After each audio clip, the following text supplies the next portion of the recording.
नमस्ते दोस्तों, मेरा नाम डॉक्टर अनिल वर्मा है और मैं लोनी में पिछले 20 सालों से डेंटल प्रैक्टिस कर रहा हूं। आज मैं बात करूंगा एक ऐसे मुद्दे पर जो हमारे पास आने वाला लगभग हर दूसरा मरीज पूछता है, चाहे वो जवान हो चाहे वो बुजुर्ग हो, और वो समस्या का नाम है कि मेरे दांत पीले क्यों हैं। तो हम आपको ये बताना चाहेंगे दोस्तों कि हमारे दांतों का कलर अलग अलग होता है। जिस तरह से हमारी त्वचा का जो कलर है सबका बराबर नहीं होता, एक जैसा नहीं होता। कोई सांवला होता है, कोई काला होता है, कोई गोरा होता है, कोई कम गोरा होता है।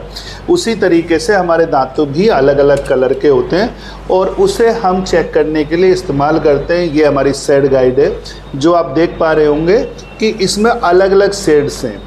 पहली चीज़, हमारे दांत कभी भी बहुत ज़्यादा सफ़ेद नहीं होते। जो इंडियन लोग हैं उनके दांत हल्के से पीले होते हैं और उसमें भी बहुत सारे शेड होते हैं। पहला मैटर तो ब्रदर यहाँ पे हो जाता है आपका क्लियर। दूसरी चीज़ आती है कि हम यदि चाय, कॉफ़ी, पान, तम्बाकू वगैरह का इस्तेमाल बहुत ज़्यादा करते हैं तो हमारे दांतों का जो कलर है वो बदल जाता है, क्योंकि चाय और कॉफ़ी अपने निशान दांतों के ऊपर छोड़ती है। और साल दर साल जब हम, कुछ लोग ऐसे होते हैं जो टी लवर कहते हैं कि दिन में को 4, 5, 6 कप चाय पीते हैं, तो उनके दांत टाइम के साथ धीरे धीरे पीले पड़ जाते हैं। जो गुटखा खाते हैं लोग, उनका तो कुछ ज़्यादा ही बुरा हाल हो जाता है। उनके बारे में तो बाद में किसी और वीडियो में बात करेंगे, लेकिन फ़िलहाल में बात कर रहे हैं हम केवल चाय, कॉफ़ी या नॉर्मल खाने के बारे में। तो दोस्तों, हमारे दांतों का कलर चाय, कॉफ़ी से भी बदलता है। इसके अलावा जो दांतों का कलर है वो एज से भी बदलता है। जैसे जैसे हम उम्र के पड़ाव पार करते जाते हैं, जब हम 20 साल के होते हैं तो हमारे दांतों का कलर कुछ और होता है।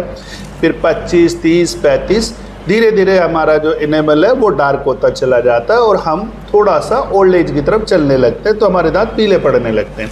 इसके अलावा एक समस्या है जो यहाँ डिस्कस करना बेहद ज़रूरी है। कई बार हमारे दांतों का जो कलर है वो हेरिडेटरी होता है, यानी कि हमारे मम्मी पापा, चाचा चाची, ताऊ ताई पे होता है, और वो दांतों का कलर जो है हम उसे लेके बहुत ज़्यादा परेशान रहते हैं। और हम क्या करते हैं कि ज़रूरत से ज़्यादा दांतों के ऊपर केमिकल का इस्तेमाल करने लगते हैं, जो कि फ़ायदा ना पहुँचाकर उल्टा कई बार नुकसान पहुँचा देता है। इसके साथ साथ कई बार लोग ब्रश बहुत ज़्यादा करते हैं। तो आज थोड़ा सा मैं बताना चाहूँगा कि हमारे दांतों के बारे में जान लीजिएगा, फिर शायद उम्मीद है कि आप ये गलती नहीं दोहराएंगे। देखिए दोस्तों, जो मेरे हाथ में ये स्टडी मॉडल है, ये जो आप गुलाबी कलर के देख रहे हैं, इन्हें मसूड़े बोलते हैं। इसके ऊपर ये दांत का क्राउन है जो ऊपर केवल इनेमल का बना हुआ होता है। इस इनेमल का अगर हम इस साइड से देखेंगे तो दांतों की जड़ें हैं यहाँ पे, और ये इनेमल है। हमारा दांत 3 लेयर में बनता है, इनेमल, डेंटिन और पल्प। तो दोस्तों, होता क्या है कि ये जो इनेमल है हमारे शरीर का सबसे सख्त टिश्यू होता है। इससे ज़्यादा मजबूत पूरे शरीर में कुछ नहीं होता, और ये इस तरह का अलग हो जाता है।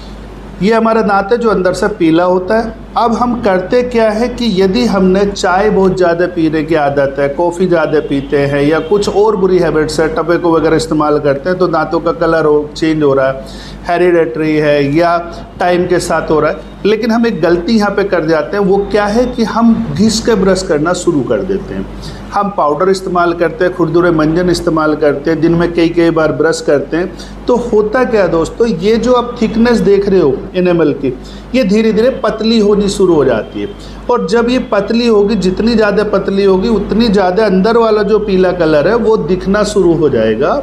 और जब वो पीला कलर दिखेगा तो ये एक तरह से पारदर्शी बनना शुरू हो जाता है। जब हमारी एक लेयर ऊपर वाली ट्रांसपेरेंट होने लगती है तो हमारे दांत और पीले होते चले जाते हैं। और यहाँ पे हम समझ नहीं पाते कि हमें रुकने का टाइम आ गया। हम उल्टा और अपनी स्पीड बढ़ा देते हैं, दांतों को और ज़्यादा केमिकल यूज करते हैं, तरह तरह के पेस्ट यूज करते हैं, पाउडर यूज करते हैं, और सुबह शाम ब्रश घिस घिस के करते हैं जिससे कि दांत चमक जाए। लेकिन दोस्तों, हो उल्टा रहा है कि हमारा इनेमल दिन पर प्रतिदिन झीना होता चला जा रहा है, ट्रांसपेरेंट होता चला जा रहा है, और एक दिन वो नौबत आ जाती है कि हमारा इनेमल वहाँ से पूरी तरह से हट जाता है, जिस कारण से हमारे दांत में ठंडा गर्म लगना शुरू हो जाता है या कैविटी बन जाती है। तो दोस्तों, ऐसी गलती ना करें। सही टेक्निक सीखने के लिए आप मेरा YouTube चैनल सब्सक्राइब कर लीजिए, बेल आइकन दबा दीजिए। मैं आपको ब्रशिंग की सही टेक्निक क्या है मैं आपको बताऊंगा उस वीडियो के अंदर। फ़िलहाल मैं आपकी जानकारी मैंने आपको दे दी है, अभी थोड़ा सा और बताना चाहेंगे इसके बारे में। अभी हम बात करते हैं कि अब इसका बचाव क्या है। तो बचाव के बारे में ये है कि ब्रदर, आपको ब्रश घिस के नहीं करना है। हल्के हाथ से ब्रश करना है। पाउडर और ब्रश का कभी भी दोनों का कम्बिनेशन इस्तेमाल नहीं करना है। अगर आप खुरदुरे पाउडर के साथ ब्रश यूज करते हैं तो आपके दांतों की स्पीड जो है घिसने की वो कई गुना बढ़ जाएगी और बहुत जल्दी कुछ सालों के अंदर आपके दांत जड़ों के पास से कट जाएंगे। तो ऐसी गलती ना करें। जब भी आपको ब्रश करना है पेस्ट के साथ करिए, कम मात्रा में पेस्ट का इस्तेमाल करिए और एक ही मोशन में कभी भी रेगुलर नहीं करना। कुछ लोग एक गलती करते हैं कि अगर ब्रश ऐसे कर रहे हैं तो उसी तरह से ब्रश करते चले जाएंगे, जो कि टाइम के साथ दांतों की जड़ें कट जाएंगी। तो ब्रश जब भी करेंगे आपको अलग अलग मोशन में करना है, घुमा फिरा के ब्रश करना है जहाँ से दांत एक जगह से कमज़ोर ना हो। खुरदुरा पाउडर इस्तेमाल नहीं करना, थर्ड क्वालिटी का घटिया क्वालिटी का ब्रश इस्तेमाल नहीं करना, अच्छा ब्रांडेड ब्रश लेना है। और जब भी ब्रश आप मार्केट से ख़रीदते हैं तो अल्ट्रा सॉफ्ट मिले तो सबसे अच्छा है। बेहद मुलायम ब्रिसल्स होते हैं उसके, बिल्कुल रेशम जैसे होते हैं। हल्के हाथ से ब्रश घुमाइए। उसके साथ साथ आप अच्छे कंपनी का माउथ वॉश यूज कर सकते हैं जो कि आपके दांत के उन हिस्सों को भी साफ़ करता है जहाँ पे ब्रश नहीं पहुँच पाता है। तो आज ज़रूरी नहीं सारा काम ब्रश ही करे, कुछ ऐसे हिस्से होते हैं जो दांतों के बीच में जिन्हें हम प्रॉक्सिमल बोलते हैं, वहाँ पे आपका माउथ वॉश यूज करिएगा। और इसके अलावा यदि आप दोनों टाइम ब्रश नहीं कर पा रहे या ब्रश उस समय अवेलेबल नहीं है तो आप गुनगुने पानी में नमक डाल के कुल्ली कर लीजिएगा, काफ़ी बेहतर वो भी आपकी स्थिति को कर देगा। धन्यवाद, नमस्कार। और मेरा क्लिनिक है वर्मा डेंटल क्लिनिक, लोनी गाजियाबाद, लोनी।